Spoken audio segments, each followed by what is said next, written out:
है, बिल्कुल बहुत अच्छा समय है। लेकिन आप उसको ऑफ सीजन में भी लगाते हैं तो आपके पास सिंचाई का साधन हो तो आप इसको कभी भी साल में कभी भी लगाया जा सकता है। ये खास करके ये जून जुलाई अगस्त में लगाएं तो इसको लिए इसका तो बहुत ही अच्छा परिणाम मिलेंगे। और तैयारी के बाद अपन क्या करें कि लगाना कैसे है। इसको रूट स्लिप है, ये 1-1 फीट की रूट स्लिप काट लें, जिसमें से कि एक रूट स्लिप जमीन के अंदर गड़ी रहे, एक गांठ कम से कम जमीन के अंदर हो और एक गांठ ऊपर हो, और उसका 1 मीटर मान लीजिए, 1-1 मीटर के अंतराल में पौधे से पौधे की दूरी 1-1 मीटर में आप इसको लगाएं। लाइन से लाइन भी 1 मीटर और अपने पौधे से पौधे जी, क्योंकि स्प्राउटिंग बहुत अधिक होता है तो इसके आने वाले समय के लिए हिसाब से देखा जाए तो इस परिप्रेक्ष्य में ये 1-1 मीटर सफिशिएंट है। और जो सीधा लगाने का जो तरीका है वो 40 डिग्री में कम से कम हो, तिरछा हो, झुकी हो, जिससे कि उसमें स्प्राउटिंग जो है सीधे तरीके से आती जाएंगी।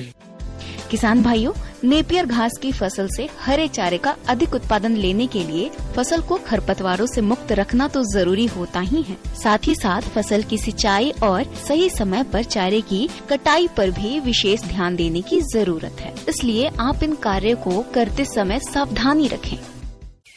अब रही बात जो है इसकी निंदाई है,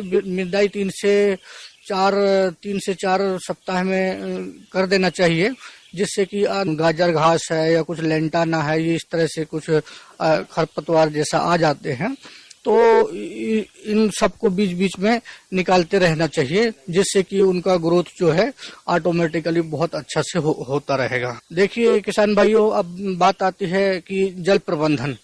इसमें जल प्रबंधन कैसे करें। जल प्रबंधन के लिए आपको इस बात का विशेष ध्यान रखना पड़ेगा कि जल प्रबंधन यदि वर्षा नहीं होती है तो आपको कम से कम शुरुआत दौरे में 3 से 4 सिंचाई आपको उसको थोड़ा सा नमी बनाए रखते हुए, ध्यान में रखते हुए यदि करते हैं तो ये अच्छा होगा, यदि बरसात नहीं होती है तो। और इसकी कटाई जो है हर 3-3 महीने में कटाई करते रहना चाहिए।